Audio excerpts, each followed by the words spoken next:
Good evening, sir. Good evening, guys. Go through your last lecture note. Sir आप MT के doubts लोगे क्या? MT के doubts paper वगैरह मिल गया आपको? नहीं सर, पेपर तो नहीं मिला। हाँ तो मिल जाने दो, है ना। तुम लोगों को फिर उसको एनालाइज कर लो अच्छे ढंग से, सॉल्यूशंस भी अवेलेबल होंगे उसमें, फिर आप पूछ लेना, ठीक है। Okay sir. अच्छा, हम लोगों ने कहाँ तक कर लिया था बेटा फिनॉल वाला chapter? Just a minute. Paper कैसा गया वैसे तुम लोगों का? एडवांस और टफ लग था। टफ था? हाँ सर। मेन वाला कर लिया? हाँ yes sir, sir, main main सारा एवरेज लेवल का ही था बस। हाँ सर, इजी था काफी। एडवांस का डिफिकल्ट आया तुम लोगों को? अच्छा, चलो ठीक।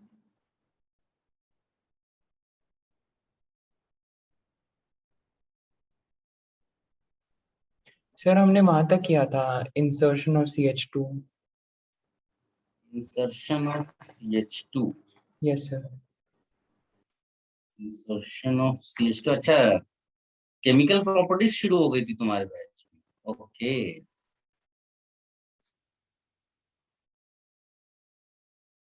चलो अच्छा है। तो ईथर फॉर्मेशन इसका मतलब कर लिए। Okay, very good. चलो अब आप हेडिंग डालिएगा aromatic ester formation. Aromatic ester formation.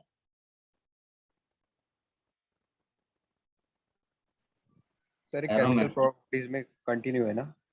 हाँ, केमिकल प्रॉपर्टीज में कंटिन्यूएशन।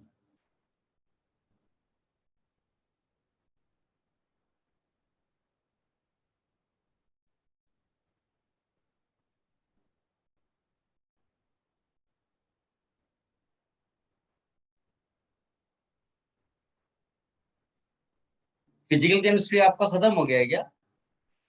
नहीं सर, बाकी है। अच्छा, क्या चल रहा है? सभी इलेक्ट्रो खत्म होने वाला है, इलेक्ट्रोकेमिस्ट्री, और इसका फिर सॉलिड स्टेट चालू करेंगे। ओके, और इनऑर्गेनिक में क्या चल रहा है? सर वहाँ पर भी कोऑर्डिनेशन बाकी खत्म होना। कोऑर्डिनेशन चल रहा है? हाँ सर। चलो अच्छा। कौन कौन ले रहा है फिजिकल इनऑर्गेनिक? सर फिजिकल गौरव जसोरिया सर और इनऑर्गेनिक गौतम सर। कौन ले रहा है inorganic? Gautam sir. Gautam. Gautam sir? Sir GKCH। अच्छा, ओके। मैंने कहा चलो, एरोमेटिक एस्टर फॉर्मेशन। इसमें देखो बहुत सिंपल है। ये एक फिशर एस्टरिफिकेशन करके रिएक्शन हम पढ़ेंगे एल्कोहल चैप्टर में। तो उसमें क्या होता है, एल्कोहल होगा, एक कार्बोक्सिलिक एसिड होगा, तो और कैटलिस्ट होगा साथ में। तो उसमें आपको सिंपली एक H2O बाहर कर देना होता है। ध्यान रखने वाली बात है कि OH कम्स फ्रॉम एसिड, ये माइंड में रखना। तो एक H2O बाहर कर दो, the remaining part is nothing but fruity smell ester. ये वैसे 9th-10th में भी तुमने पढ़ा होगा, है ना। पहले भी कभी ना कभी रिएक्शन मैकेनिज्म और उसमें डिस्कशन आता है। Yes sir. मान लीजिए कि मैंने आपको ऐसा दे दिया बेटा, यहाँ 18 लिख दिया, तो बताओ O18 कहाँ जाएगा, एस्टर में या वाटर में, प्रोडक्ट्स में? सर वाटर नहीं, एस्टर में थोड़ा एस्टर में सर। ध्यान से देखना, यहाँ पर बच्चे मिस्टेक करते हैं बेटा, क्योंकि उनको कॉन्सेप्ट का आइडिया नहीं होता है। वो तो रट के रखते हैं ना, acid plus alcohol giving ester and water. लेकिन कहाँ से OH और कहाँ से, वो 1 सेकंड का काम है ना, याद रखने का। कोई ऐसा बहुत तूफानी नहीं। मैकेनिज्म वगैरह नहीं भी आती तो भी चलेगा, ये लेबल करना अगर आ गया तो तुम्हें most of the time question solve हो जाते हैं। अब इसमें मान लीजिए मैंने फिनॉल ले लिया और कार्बोक्सिलिक एसिड ले लिया, ऐसा। तो अगर तुमने फिनॉल लिया है तो जो काम एल्कोहल कर रहा था वहां पर अब फिनॉल करने लगेगा। आपका प्रोडक्ट क्या बन जाएगा, ester. But this time we will call this as phenolic ester. Yes sir. सबको समझ में आई मेरी बात बेटा? Yes sir. अब इसमें कई बार क्या होता है कि हम लोग जैसे यहाँ पर एसिड है, तो एसिड के बदले तुम वो भी ले सकते हो, क्या बोलते हैं, एसिड हैलाइड, ये भी ले सकते हो बेटा। तो काम वही है, पहले वाटर निकल रहा था, अब HCl निकलेगा। क्या तुम समझ पा रहे हो?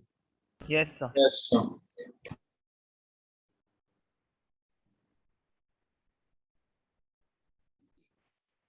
इसमें भी कोई बड़ी बात नहीं, इसको भी कॉपी कर लो।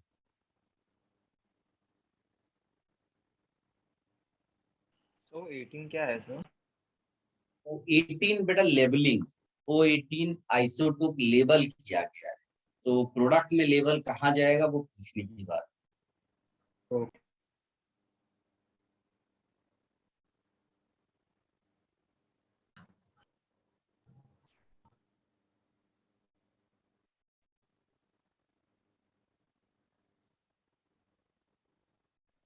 सर ये हमने केमिकल प्रॉपर्टीज में कंटिन्यू किया ना? हाँ मैडम, केमिकल प्रॉपर्टीज का कंटिन्यूएशन है। अभी एक्चुअल रिएक्शन शुरू नहीं हुए फिनॉल की, ये फिनॉल के एक्स्ट्रा रिएक्शंस हैं, जहां पर OH की वजह से है, एसिडिक H की वजह से है। अब इसके बाद बेंजीन रिंग की जो रिएक्शंस हैं उनके क्वेश्चंस आने के ज्यादा चांसेस। Okay sir.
सर आपने जो फर्स्ट और सेकंड रिएक्शन लिखा है उसमें फर्क क्या है?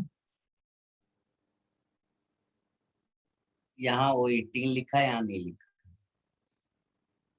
Okay sir. सेकंड रिएक्शन में बस यही लिखा है कि बस वो कहाँ से आ रहा है वही दिखाने के लिए लिखा है ना? तो वही तो मेन चीज है ना, अगर मैं ये निशान नहीं बनाता, सर्कल नहीं बनाता, तो तुमको पता नहीं चलेगा ना कि वो कहाँ का कौन सा है। सर वो फिनॉल से क्यों नहीं आता? फिनॉल से पहले आप ये पूछें अल्कोहल से क्यों नहीं आता, हाँ, अल्कोहल से क्यों नहीं आता भाई? क्योंकि रिएक्शन ANDN होती है। याद करिए, हमने पढ़ा था रिएक्शन मैकेनिज्म चैप्टर, तो जब ANDN होता है तो ये OH निकलता है, तो जब यहाँ से OH निकलेगा तो यहाँ से केवल H आएगा, सिंपल सी बात। यस सर बट वैसे तो अल्कोहल में भी OH ग्रुप तो है ना, तो कार्बोक्सिलिक एसिड का H+ भी वो OH ग्रुप पर जा सकता है, और फिर सिर्फ आप वो समझ थोड़ा। नहीं रहे, ये एसिड बेस रिएक्शन नहीं है ना कि सॉल्ट एंड वाटर बन रहा हो, ये है ANDN। मतलब कि कोई एसिड या एसिड डेरिवेटिव रिएक्शन तभी करेगा जब सामने से एक न्यूक्लियोफाइल आएगा और ये अपना लीविंग ग्रुप निकाल देगा। अगर आप पहले वाले में इससे OH और इससे H निकालते तो इसमें से क्या निकालेंगे? क्या आधा Cl निकालेंगे? नहीं समझ में आई मेरी बात? जो एसिड या एसिड डेरिवेटिव है उनके पास लीविंग ग्रुप होता है पूरा का पूरा। इस CO के बगल वाला ये पूरा हिस्सा लीविंग ग्रुप कहलाता है। तो Yes, sir, जितने आगे। एसिड डेरिवेटिव या एसिड होते हैं सबके पास लीविंग ग्रुप है। अगर आप यहाँ मैकेनिज्म बदल दोगे तो क्या यहाँ आधा Cl निकालेंगे? मेरा ये डाउट है। OH का आप H निकाल दो तो Cl का क्या निकालोगे? यस सर, समझ गए, थैंक यू। इसको हटा दे बेटा, सबने कॉपी कर लिया। Yes sir. Yes sir. अब आप लास्ट रिएक्शन पे फोकस करो। लास्ट रिएक्शन की खास बात ये कि अगर आप थोड़ा दिमाग लगा दो तो वो तुम्हें फ्रीडल क्राफ्ट एसाइलेशन की याद दिलाएगा। Yes sir. क्या याद कर पा रहे हो? Yes sir. Yes sir. और ऐसा हुआ नहीं, क्योंकि क्या प्रेजेंट नहीं है? Lewis Lewis acid. क्या बात, वेरी गुड। तो यहाँ पर हम लोग एक रीअरेंजमेंट लर्न करेंगे, that we call as Fries rearrangement. क्या बोलते हैं? Fries rearrangement. Fries rearrangement. तो इसमें कहा जाता है कि डायरेक्ट जो रिएक्शन है फ्रीडल क्राफ्ट एसाइलेशन की, उसका परसेंटेज यील्ड उतना अच्छा नहीं होता। अगर उसके बदले ये बना करके हम CS2 में हीट कर दें AlCl3 के साथ, तो जो रीअरेंजमेंट होता है उसमें प्रोडक्ट वही मिलेंगे एसाइलेशन वाले, बट परसेंटेज यील्ड एक्सपेरिमेंटली ज्यादा हमें मिली है। So I am just giving you note for price rearrangement. Note लिखो, दैट इज इनफ। वो सेल्फ एक्सप्लेनेटरी है, लिखिएगा। When esters of phenols, when esters of phenols are heated with, when esters of phenols are heated with AlCl3, bracket में लिख देना Lewis acid,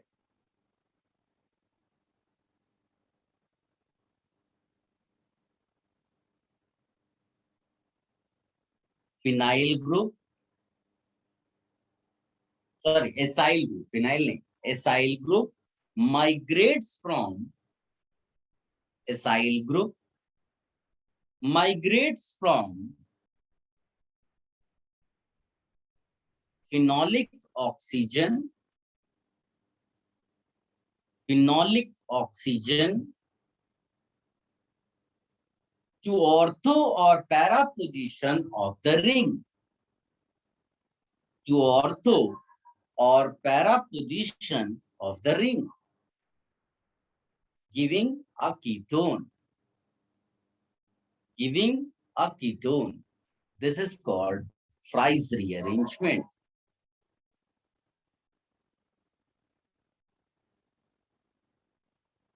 This rearrangement is often used या preferred instead of direct acylation. Instead of direct acylation for preparation of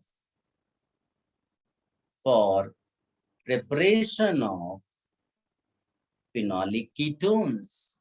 So what is after direct? Direct acylation for preparation of phenolic ketones.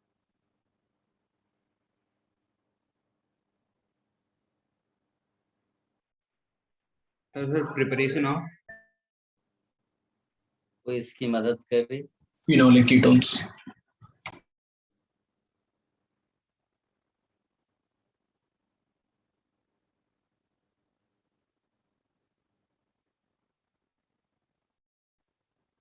Sir phenolic ester होगा ना? phenolic ketones product बनते हैं बेटा final में। तो sir yes.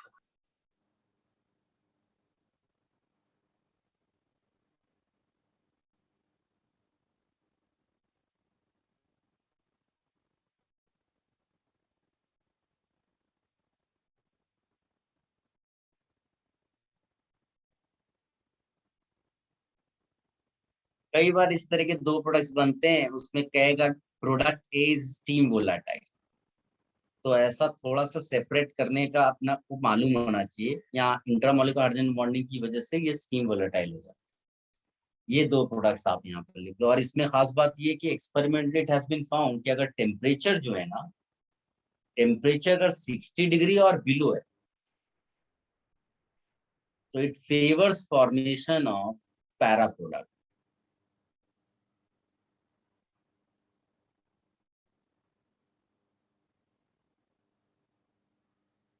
ये लिख लेना। Experimentally it has been found कि अगर टेम्परेचर 160 या ऊपर है, इट फेवर्स ऑर्थो आइसोमर। ये अब इसको तुम अपने मर्जी से तो प्रेडिक्ट नहीं कर सकते, इसको लिख कर रखना है, ठीक है। Yes sir. सर LCl3 के नीचे क्या लिखा है? AlCl CS2 बेटा, कार्बन डाइसल्फाइड।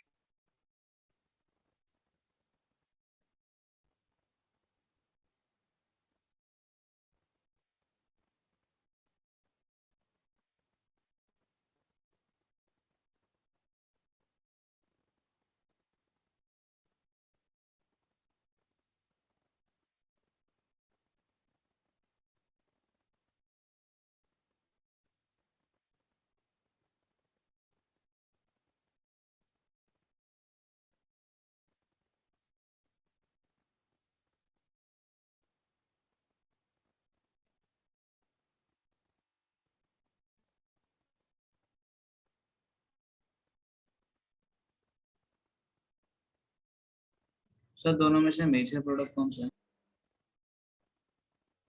तो टेम्परेचर दिए ना नीचे बेटा। Okay sir. सर वो पहले वाले में 160 और बिलो है क्या? नहीं नहीं, खाली 60 डिग्री है बेटा। तो 60 और बिलो पे पैरा एंड 160 के ऊपर ऑर्थो, राइट? हाँ,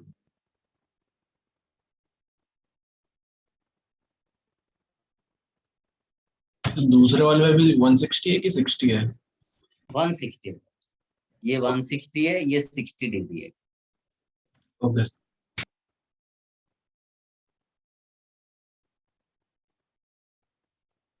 वो ओ हाइड्रोक्सी फिनाइल इथाइल कीटोन है ना? हाँ, ओके सर।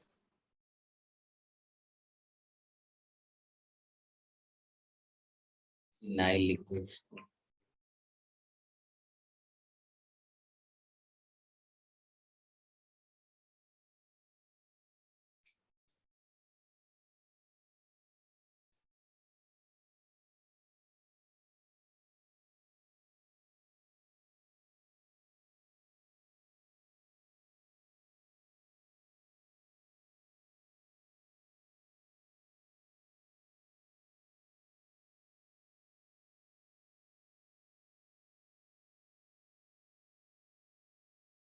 सो 160 और 60 के बीच में कौन सा प्रोडक्ट होगा?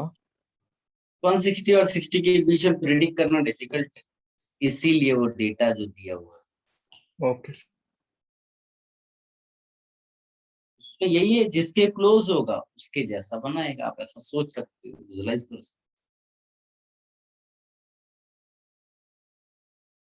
Should I remove this? Sir एक sir minute wait please. Okay बड़ा।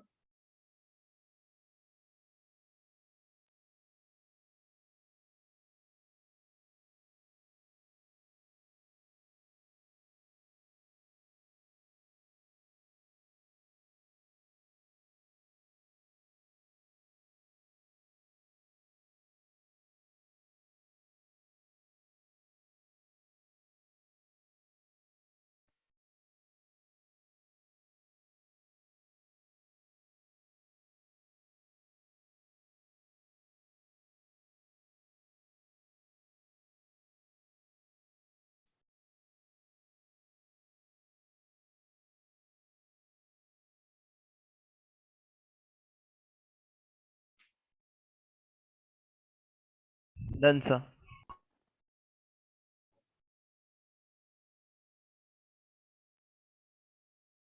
अब इसकी मैकेनिज्म लिख लो, इस पर बेस्ड क्वेश्चन आने के चांसेस हैं। बहुत सारी बुक्स में इसकी मैकेनिज्म नहीं मिलती है। ये एक इंटरमॉलिक्यूलर रिएक्शन है। इसका क्या मतलब है? इसका मतलब ये कि ये कोई इंटरनल ट्रांसफर नहीं है। इंटरनल इन द सेंस कि भाई उधर से टूट रहा है इधर जुड़ रहा है, ऐसी सिचुएशन वाला नहीं है। मैं देखो दिखाता हूँ आपको। PHOCUR ये है, AlCl3 डाला है तुमने तो of course AlCl3 loose acid है, तो ये आएगा कांटेक्ट में उसके पास जिसके पास लोन पेयर है, प्लस आ गया लाइक दिस। इसके बाद क्या होता है, ब्रेक होता है सिस्टम से कुछ, PHO AlCl3 minus plus RCO plus. ये यहाँ पर पॉइंट है कि ये चीज ब्रेक हुई है, आप समझ रहे हो? और यस सर। ब्रेक होने के बाद जाकर के ये अटैक करता है, ठीक है। ये अगर ना बनता, सेपरेट नहीं होता, तो ये फिर इंटरमॉलिक्यूलर रिएक्शन नहीं होती, फिर इंट्रा हो जाती। अब इसमें इसके बाद आपको जो बनाना है वो एक्चुअली इस तरह का है, डायरेक्ट पीएच पे अटैक हो। पीएच मतलब बेंजीन रिंग, याद रखो। Yes sir. तो इस पे ये हिस्सा तुम अपनी मर्जी से सोच लो, और यहाँ पर HCOR बना लो, बाद में ये HCl लूज कर देगा और आपका इस तरह का एक प्रोडक्ट तैयार हो जाएगा। इसका आप हाइड्रोलिसिस कर दोगे तो आपको फिनॉल मिल जाएगा।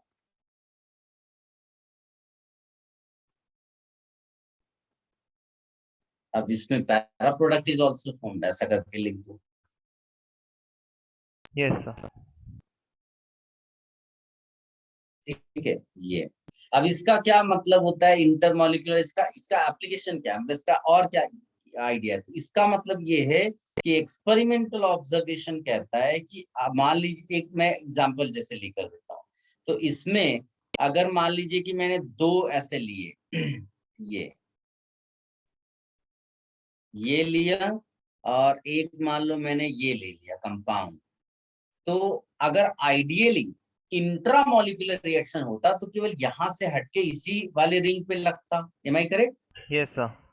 लेकिन ये जब निकलता है CH3CO प्लस तो इस वाले में भी लगता है और इस वाले में भी लगता है। क्या तुम समझ पा रहे हो मैं क्या कह रहा हूँ? Yes sir. ऑल्दो इस वाले में लगेगा वो ही मेन प्रोडक्ट होगा, क्योंकि उसी से निकला है, तो दूर कहीं जाकर के अटैक करने से बेटर उसी का जो डिस्टेंस से पास होगा, तो मेन प्रोडक्ट तो यही है। इसमें कोई वो नहीं है कि यहाँ OH होगा, OH के बगल में CH3 होगा और उसके सामने तुम मान लो ऐसा लगा रहे, ये समझ लेना जो, हाँ थोड़ा सा स्पेस कम पड़ रहा है, यस प्लस सर। इधर वाला भी प्रोडक्ट बनाएगा अपना। तो उसका आंसर यही है, उधर वाला क्यों बना पा रहा है, उसका रीजन क्या है बेटा? Intermolecular reaction. यस, बस इतना आपको समझ के लिख देना है।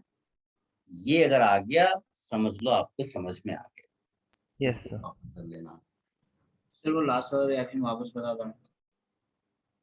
मैंने बोला है कि एक एक्सपेरिमेंटल ऑब्जर्वेशन जैसे मैं आपको दूं कि एक ये कंपाउंड है जो यही है फेनोलिक एस्टर जिसका फ्राइज रीअरेंजमेंट होना है, लेकिन साथ में एक दूसरा कंपाउंड भी प्रेजेंट है।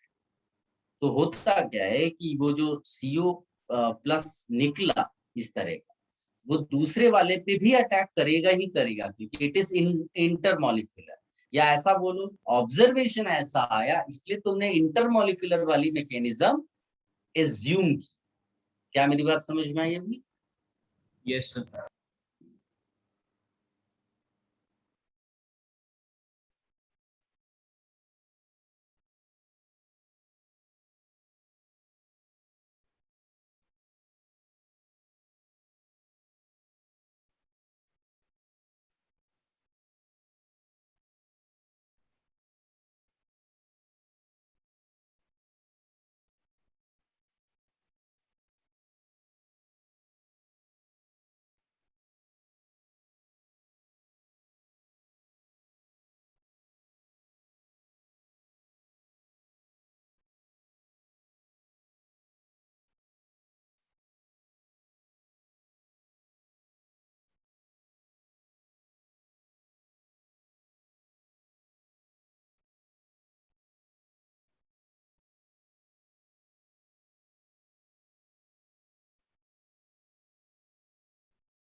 सर आपने वो लास्ट लाइन क्या लिखी है? कहाँ पर लास्ट लाइन पूछ रहे हो बेटा? Para product is also formed. Okay okay thank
Should I remove this beta? So wait. Just 30 seconds.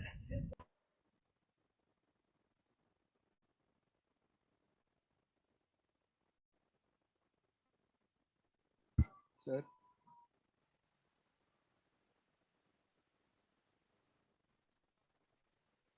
Sir Yes बेटा। सर एक्सपेरिमेंटल ऑब्जर्वेशन आप एक बार रिपीट कर सकते हैं? एक्सपेरिमेंट ऑब्जर्वेशन में केवल इतना है कि जो फिनोलिक एस्टर है जिसका आप प्राइस रीअरेंजमेंट कराना चाहते हो उसके साथ एक और कंपाउंड प्रेजेंट है, तो वो जो ग्रुप ब्रेक हो करके रीअरेंज करता है वो दूसरे पे भी अटैक करता है। ये इंडिकेट कर रहा है कि रिएक्शन जो है इंटरमॉलिक्यूलर है और वो ब्रेक होकर के ही अटैच होता है रीअरेंज। ठीक है। ओके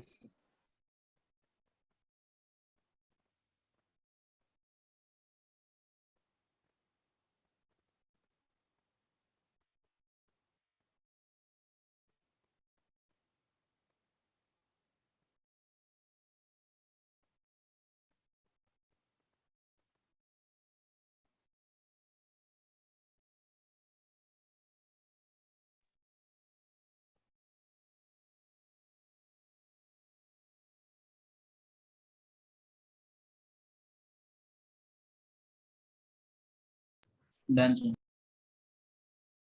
सर एक मिनट। एक minute sir.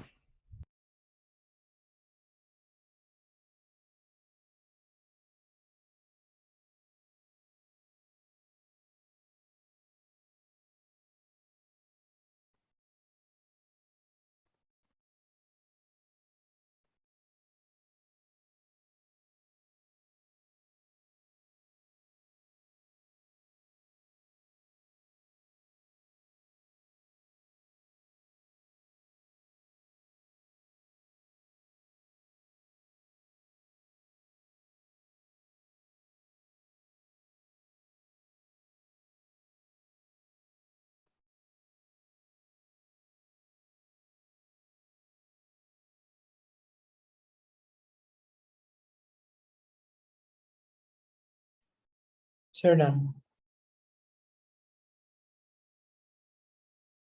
Done sir.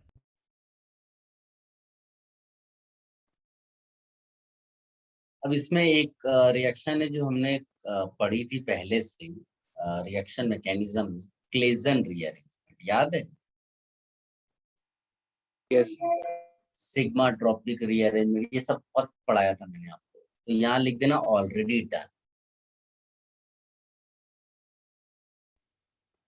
Already done, already done. और चैप्टर भी लिख लेना, रिएक्शन मैकेनिज्म, ठीक है? Yes sir.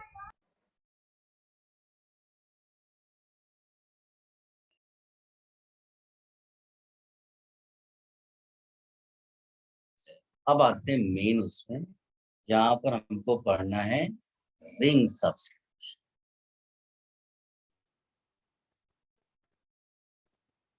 ठीक है? Ring substitution. और यहाँ लिख देना OH ग्रुप इज पावरफुली, या OH group is a strong activating group. OH group is a powerful activating group, strong activating group. Strong या पावरफुल क्या लिखना है? कुछ भी लिख ले रहे, स्ट्रांगली एक्टिवेटिंग लिखा होगा लिस्ट में, ठीक है? Yes sir. Strongly activating group, as a result, benzene ring of phenol is highly reactive towards what? Yes. Yes Yes, electrophilic aromatic substitution. Electrophilic aromatic substitution. Is highly के बाद क्या है?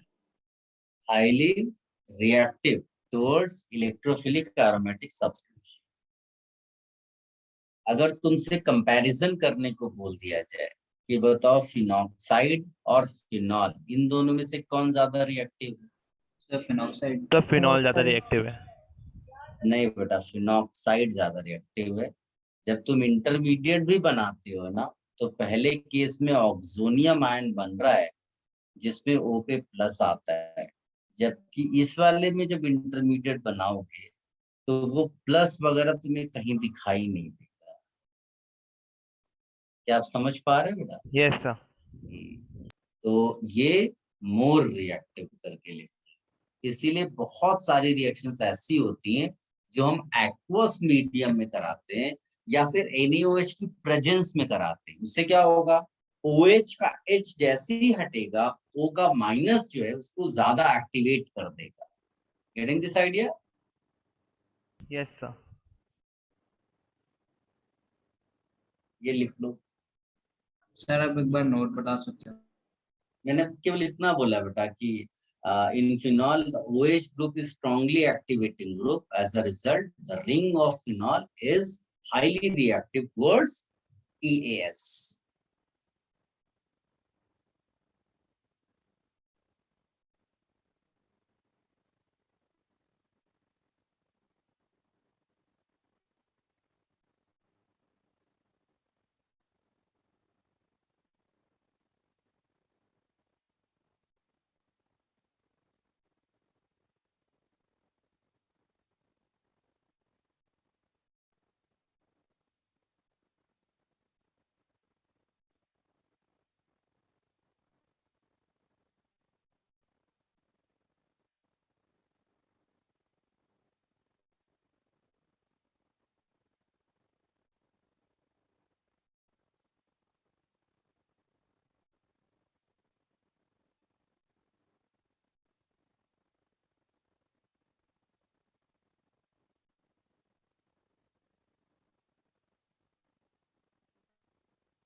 Done sir. अब पहला इसका रिएक्शन लिखना ring substitution का, halogen.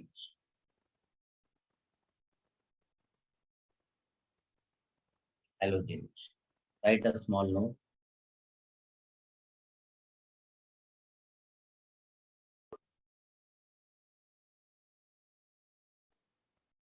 Phenol on treatment with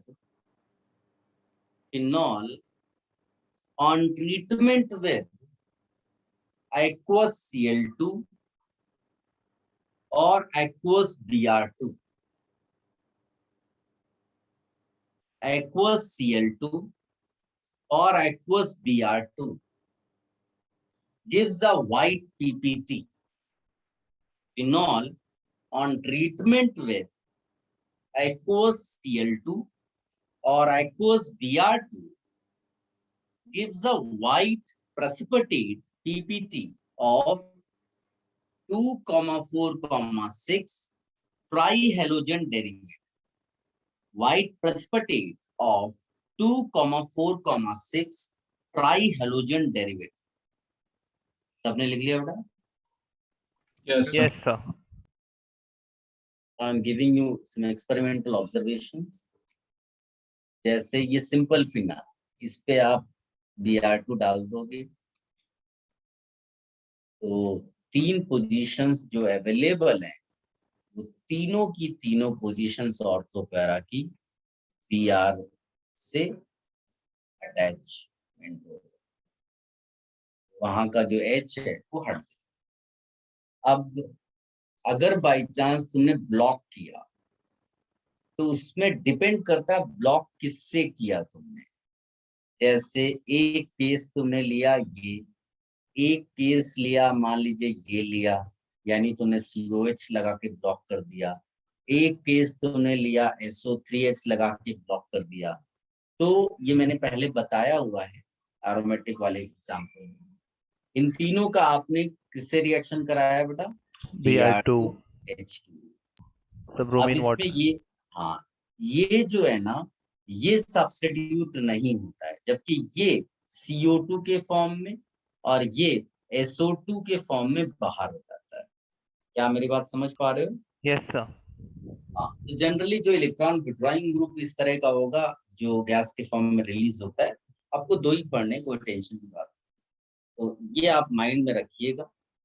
और पहले वाले केस में जब प्रोडक्ट आप लिखोगे, so since one position is blocked, only 2 Br will be attached. और इस वाले में even that COH is getting replaced by Br. इस वाले में SO3H is getting replaced. बाकी जगह तो आना ही आना है। इसको कॉपी कर लो बेटा। सर इसमें भी क्या वो इप्सो प्रोडक्ट का कॉन्सेप्ट है? इप्सो और उसकी बात ही नहीं है बेटा। यहाँ EAS है, एराइल हैलाइड वाला कॉन्सेप्ट है, वो अलग है, वो न्यूक्लियोफाइल वाला। यहाँ इलेक्ट्रोफिलिक रिएक्शन EAS है ये। Okay sir. तो CO2 SO2 के बारे में वापस बता सकते हो? CO2 इसमें ये जो COH है ये भी रिप्लेस हो जाता है और SO3H है ये भी रिप्लेस हो जाता है। ठीक है, दोनों रिप्लेस हो जाते हैं। SO3 के फॉर्म में निकलेगा, लेकिन SO2 और O2 करके उसको आप दिखा सकते हो। ठीक है, तो इस तरह से करके भी लिख सकते हैं। ठीक है, मतलब पहले SO3 के फॉर्म में ही निकलेगा तो SO3 करके लिखेंगे और फिर that breaks into SO2 and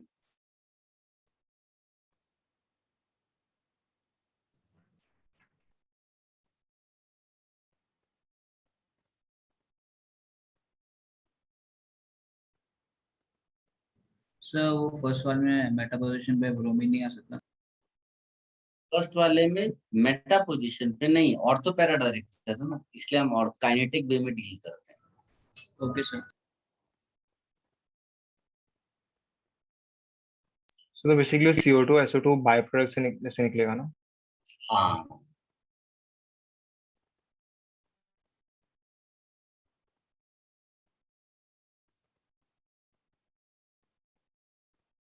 So that is SO3, right? Yes बेटा।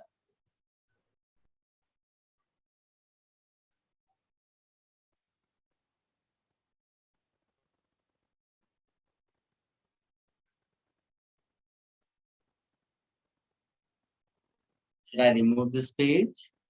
जनरली बोल Wait, सकते हैं sir. कि इलेक्ट्रॉन विड्रॉइंग ग्रुप रहेगा तो Then रिप्लेस कर देना। possibility of substitution, and electron releasing group cannot be substituted. It will block the position.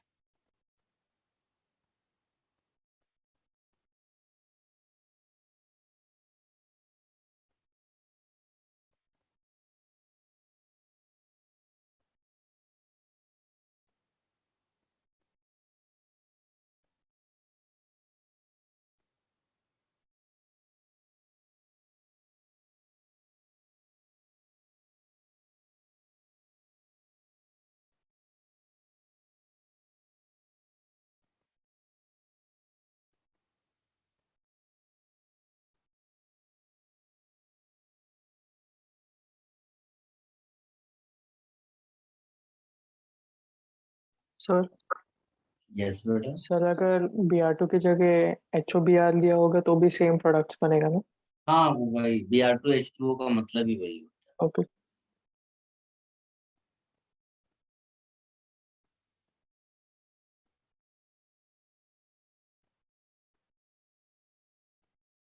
इसको हटा दें बेटा।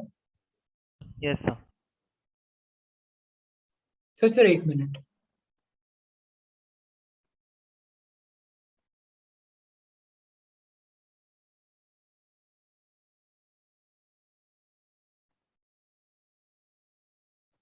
इसमें एक पॉइंट ये लिख लो बेटा कि पैराब्रोमोफिनॉल कैन बी प्रिपेयर, या मैं पैराब्रोमोफिनॉल क्यों क्यों बोलूं, सीधे सीधे ये लिख देते हैं कि if you know low polarity solvent, if low polarity solvent like CS2 or CCl4 are used, if you use low polarity solvent is used, then mono substitution is possible. Low polarity में क्या होगा बेटा कि जो OH है ना वो H+ के फॉर्म में मतलब वो नहीं निकल पाएगा, तो वो फिर O- जब तक नहीं बनेगा तो रिएक्टिविटी उतनी ज्यादा नहीं है। क्या सब मेरी बात समझ पाए? Yes, sir.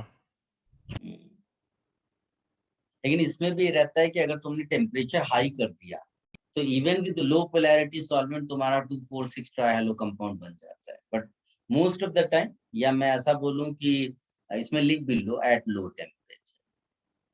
वैसे देगा नहीं है, ना भी दिया हो तो भी आप यही लेना, क्योंकि टेक्स्ट बुक जो 12th स्टैंडर्ड की है वो इसी को फॉलो। Yes, sir. ये CS2 है ना, या CCl4 हो सकता है। और सर तो अगर टेम्परेचर ना मैच करे तो लो ही एज्यूम करें ना? हाँ, इसमें आपका करीब 80 से 85% आपका ब्रोमो प्रोडक्ट जो है पैरा पोजिशन वाला बनता है। बड़ा सिंपल एक्सप्लेन करना कि भाई उसमें जो क्राउडिंग है वो पैरा पोजिशन पे कम है। ठीक है बेटा?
ये बेटा Done, sir.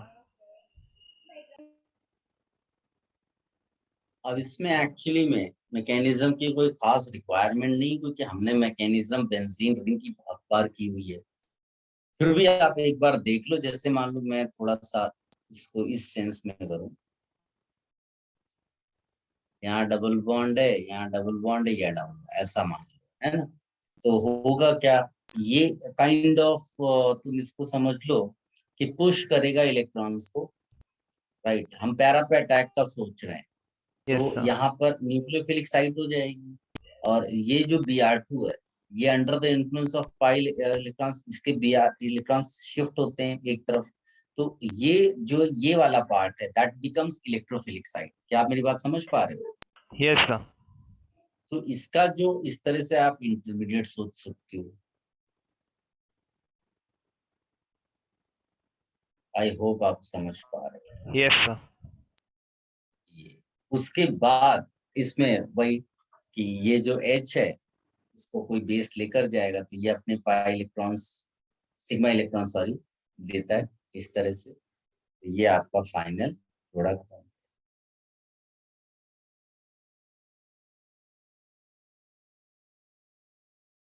क्लियर है सबको? कॉपी यस कर लो। सर। मान लीजिए कि आपको CO2 निकालने के बारे में दिखाना चाहे वो, तो इसमें भी कोई बड़ी बात नहीं है।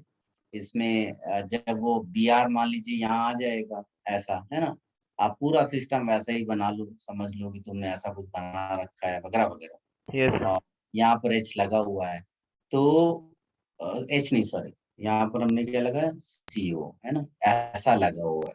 तो ये CO2 के फॉर्म में बाहर करेगा, तो ये जैसे ही यहाँ पर आएगा तो ये अपना इलेक्ट्रॉन्स ऐसा दे देगा, ठीक है ना। Yes sir. उसकी कोई जरूरत नहीं, कभी पूछता नहीं, केवल वो लिख कर रखना है कि हाँ CO2 के फॉर्म में वो रिलीज हो। यस।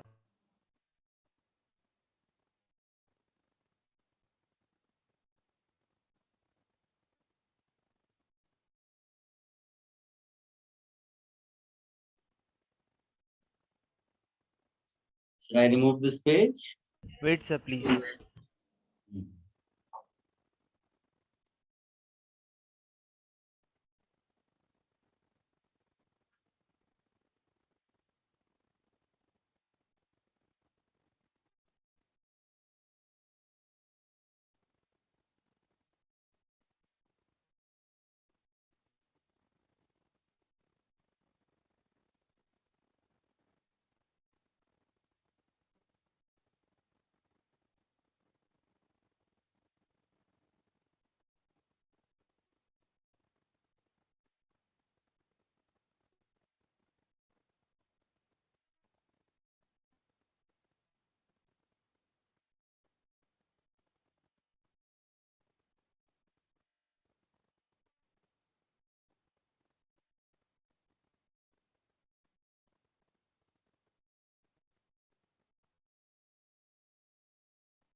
Done.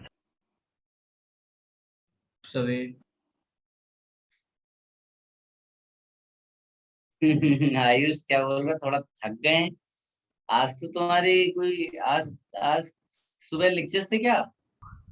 नहीं सर, ऐसे लेक्चर्स नहीं थे फिर सर, ऐसे ही पढ़ाई कर रहे हैं। यस सर, थोड़ा जल्दी छोड़ दो आज सर, स्कूल के एग्जाम में। Yes sir. चलो अभी थोड़ा तो और पढ़ लो। सर प्री बोर्ड चल रहे हैं सर, बहुत दुख है लाइफ में। बेटा रोना धोना बंद करो, तुमने देखा नहीं उसमें शेड्यूल में वो कितना फास्ट कर रहे हैं, देख रहे हो शेड्यूल में एलडेट सीक्वेंस लिख दिया, इसका मतलब दे वांट की जल्दी से फिनिश हो सकता है कि किसी दूसरे बैच में मेरे लेक्चर्स लगना शुरू हो जाए। आप समझ रहे हो? अरे आप दूसरे बैच में मत जाओ। मैं जाने का मतलब नहीं, तुम्हारे में भी तो आया था, तो ये नया बैच शुरू होगा, मतलब जो 11th में होंगे अब बच्चे, ऐसा है। Yes sir. Should I remove this? Sir वो एच को BR लेके जाएगा ना? उसकी चिंता हमें नहीं है, वो कोई बेस होगा सिस्टम में, ये हम बोलते हैं। अगर कोई और नहीं होगा तो Br माइनस लेके जाएगा। Yes sir. अब आप देखो बेटा, इसमें नाइट्रेशन लिख लो, नाइट्रेशन, इसके लिए भी नोट लिख लो। When phenol is treated with, when phenol is treated with when phenol is treated with, इसीलिए मैंने टाइम पे ही आज क्लास शुरू कर दी थी बिल्कुल, so that क्योंकि वो फिर ज्यादा लंबा खींचता नहीं है। लिखिएगा when phenol is treated with a dilute nitric acid at low temperature. When phenol is treated with dilute nitric acid at low temperature, then mononitration occurs. Mononitration.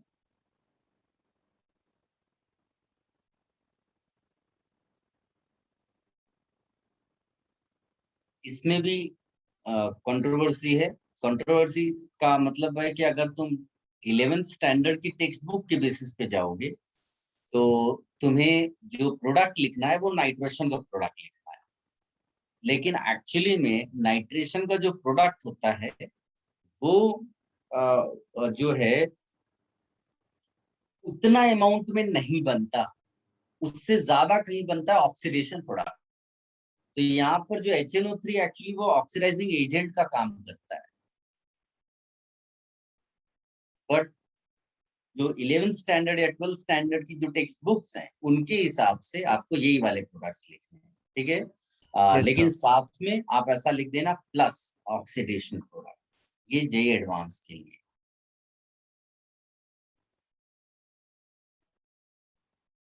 ठीक है। Yes sir. ये लिख लो आप। फिर इसमें क्या पैरा मेजर होगा? नहीं, ये ऑर्थो मेजर होता है। नाइट्रो जो ग्रुप है उसमें ऑर्थो वाला प्रोडक्ट। सर ऑर्थो मेजर क्यों होगा?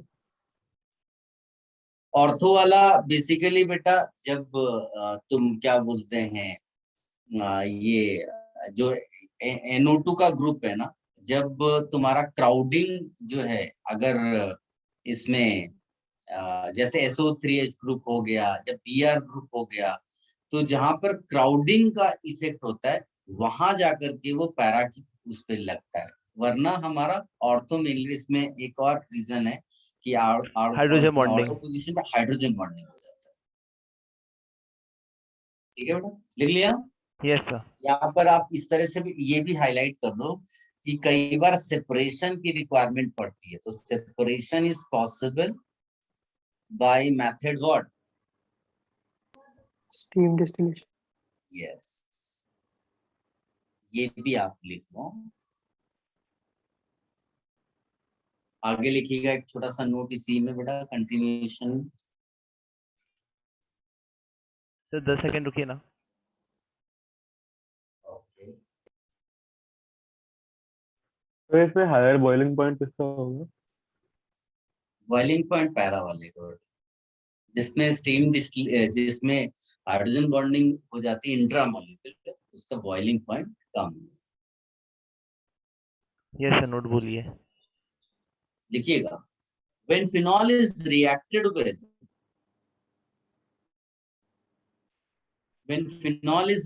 with concentrated HNO3, जिसको आप फ्यूमिंग नाइट्रिक एसिड भी बोलते हैं, याद है हम लोग ने बेंजीन में भी बनाया था, TNT और concentrated fuming nitric acid, concentrated HNO3, it gets converted into 2,4,6 trinitrophenol.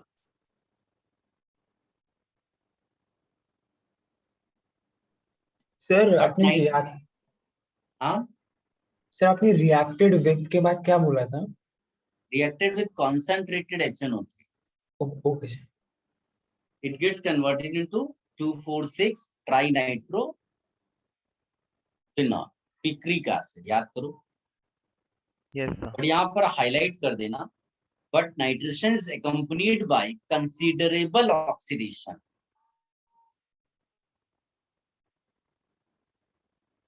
Considerable oxidation, तो जो ऑक्सीडेशन का प्रोडक्ट होता है वो भी चाहिए तो लिख सकते हो, इसको हम लोग पैराबेंजोक्विनोन कहते हैं। ये तुम्हें 12th की टेक्स्ट बुक्स में नहीं मिलेगा क्योंकि उसमें वो नाइट्रेशन पे ही फोकस करते हैं, बट ये भी आप लिख कर रखो। हाँ बेटा। So can you repeat the last sentence? क्या? So can you repeat the last point? I said parabenzoquinone is the oxidation product. जो सेंटेंस में लिखा है उस नोट में लिखा है but nitration is accompanied by considerable oxidation.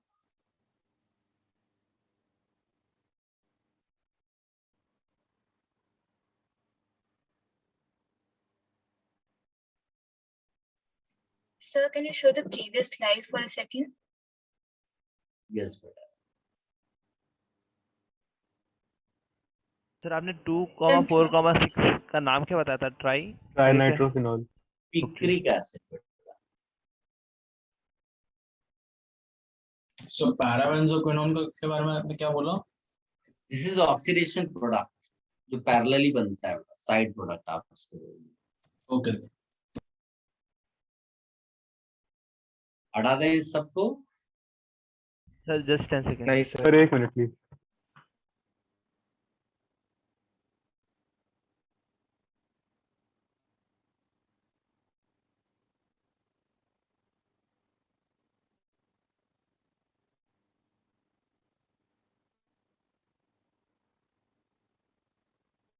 Sir थोड़ा और पढ़ आयुष, अभी जानने देता हूँ, थोड़ा और पढ़ लो।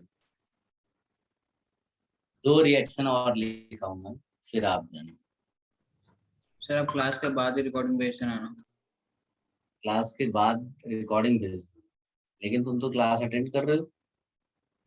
सर वो बीच बीच में कुछ छूट गए हैं। हाँ सर, बस थोड़ा 2-3 लाइन छूट जाती है बीच में। चलो ठीक है, चलो लिखो सर सल्फोनेशन। सर बस 2 मिनट के लिए प्रीवियस लेक्चर। जल्दी भी जाना है और लिखेंगे भी नहीं जल्दी जल्दी, ऐसे कैसे होगा? सर जल्दी नहीं जाना, आप आराम से पढ़ाइए। इधर लिखता है मैसेज में जाने दो, और इधर दूसरा आयुष मिश्रा है, दूसरा चल। आयुष मिश्रा है। क्या डबल साइडेड आदमी है सर ये। 2 आयुष कैसे आ गए? तो पहले से ही है। चुप रहे। इस बैच में मुझे एक ही दिख रहा है, 2 तो दिख ही नहीं रहे। नहीं सर 2 आयुष है पहले से। लेकिन मुझे तो सामने एक ही दिख रहा है।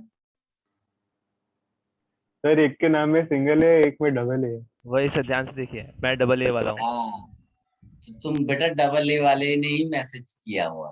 ये देखो sir, double sided sir, double sided आदमी है। यहाँ कुछ और बोल रहे हैं। चलो आगे बढ़ते हैं, टाइम वेस्ट नहीं करते हैं। सल्फोनेशन लिखो बेटा। सर ये थर्ड वाला है ना? नेक्स्ट है, थर्ड फर्ड में नहीं जानता, नेक्स्ट है, लिखो। The product of sulphonation of phenol, the product of sulphonation of phenol depends on temperature of reaction.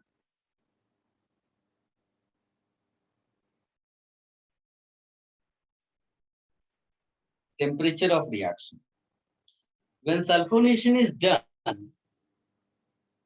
when sulfonation is done at about, when sulfonation is done at about 15 to 20 degrees Celsius, 15 to 20 degrees Celsius,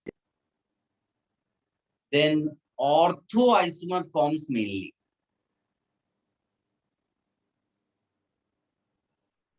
But when the sulfonation is carried out at 100 degrees Celsius, then para isomer is mainly formed.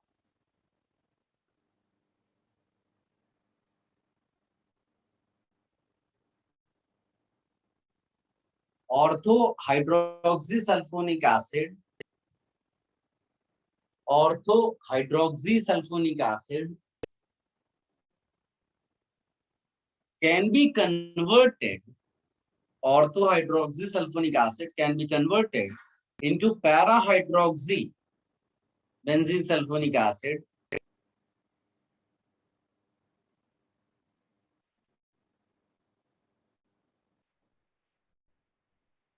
by heating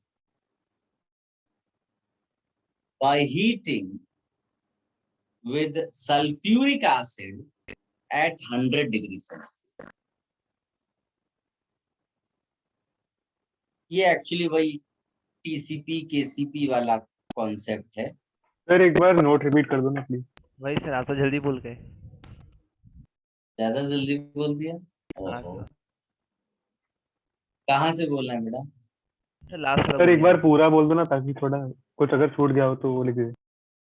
The product of sulfonation of phenol depends on temperature of reaction. When sulfonation is done at about 15 to 20 degrees Celsius, then orthoisomer forms mainly. But when sulfonation is carried out at 100 degrees Celsius, then para-isomer is the main product. यहाँ तक हो गया? हाँ sir. Yes sir. Further, orthohydroxysulfonic acid can be converted into para-hydroxybenzene sulfonic acid by heating with sulfuric acid at about 100 degrees Celsius.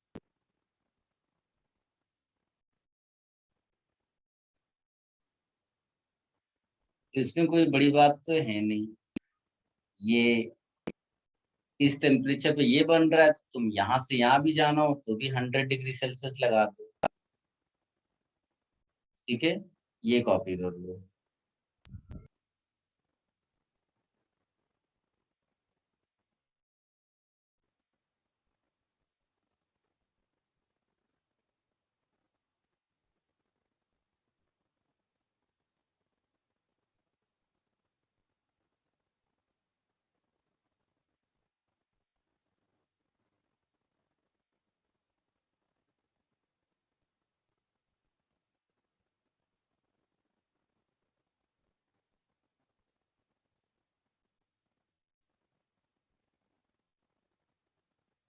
Done sir.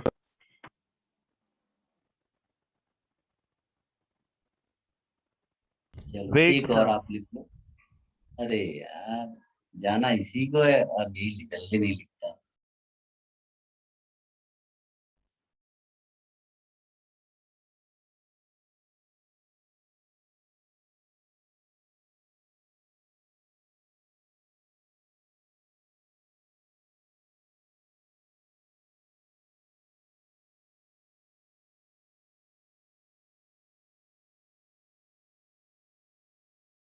तो change कर सकते हैं slide. नाइट्रोसेशन, ये मैंने आपको पढ़ाया था अभी एराइल हैलाइड के टाइम पर परहैप्स। नाइट्रोसेशन, तो यहाँ एक नोट लिखिएगा। नाइट्रोसेशन एक्चुअली क्या होता है, ये जो NO+ होता है ना, that is actually weak electrophile. तो जो नॉर्मल बेंजीन रिंग होती है वहां NO+ अटैक नहीं करता, लेकिन जो एक्टिवेटेड बेंजीन रिंग्स रहती है, जैसे फिनॉल की बेंजीन रिंग हो गई, एनिलीन की बेंजीन रिंग हो गई, इनमें NO+ अटैक करता है। वो लिखिएगा, when phenol is reacted with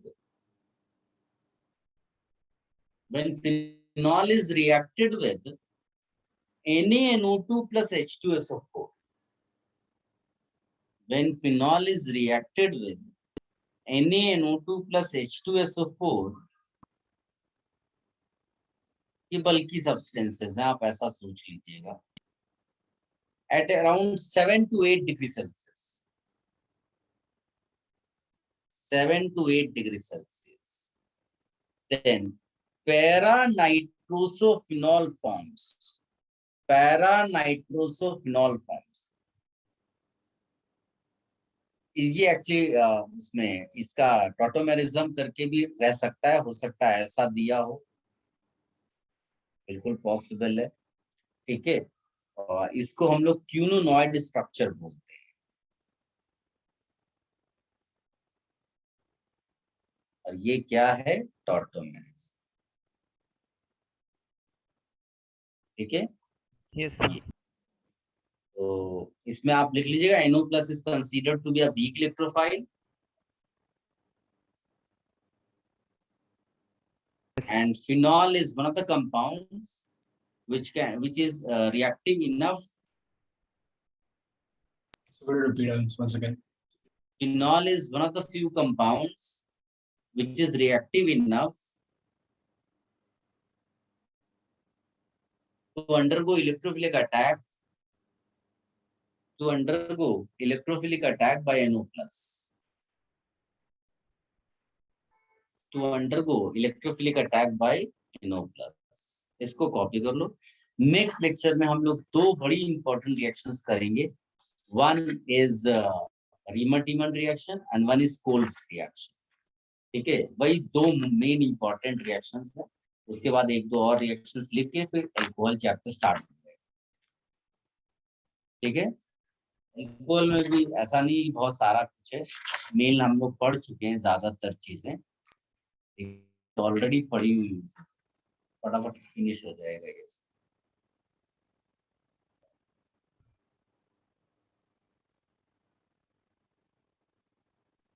एक छोटा सा डाउट था सर। ना बेटा। सर इसमें टॉटोमेरिज्म में एरोमेटिसिटी लूज नहीं हो रही ना, या हो रही है?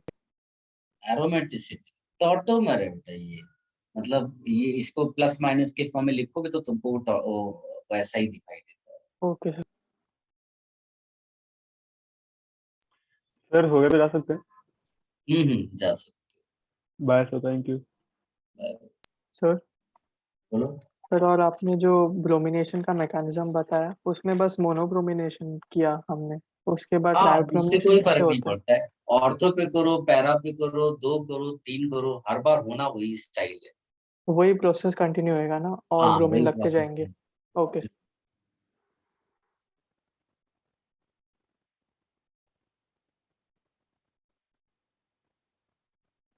Those who have copied they can leave.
Sir आपने जो सल्फोनेशियम में नोट बोला था सर उसका एकदम हम्म। लास्ट वाला एक बार रिपीट कर दीजिए ना।